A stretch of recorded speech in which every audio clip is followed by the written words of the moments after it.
Now, getting back to the interpreting process and accepting mental health assignments, an interpreter needs to be very aware of what their role entails in the mental health setting. An interpreter needs to know before accepting a job if they are going to be capable of understanding different mental health evaluations and different therapy options that will occur during the process of the mental health setting.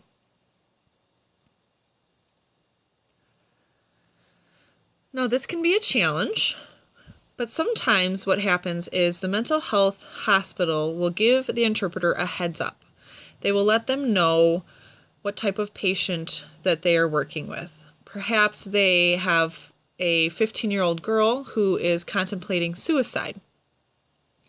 They will let the interpreter know, and then it is up to the interpreter to decide what to do with that information. The interpreter first needs to decide if they are comfortable accepting that assignment, if they're comfortable working with that person specifically. And then after deciding whether or not to accept the assignment, the interpreter needs to then do their research. The interpreter could use Google and research different terms that could pop up, different evaluations that could occur, and different things that the doctor could say in the assignment. And then that way, when they go into the assignment, the interpreter will know, they will have this background knowledge and information to pull from.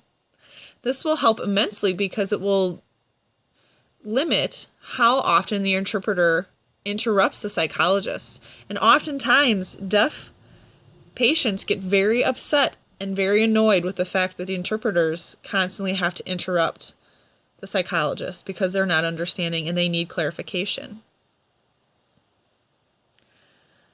Now, it is okay for interpreters to turn down mental health assignments.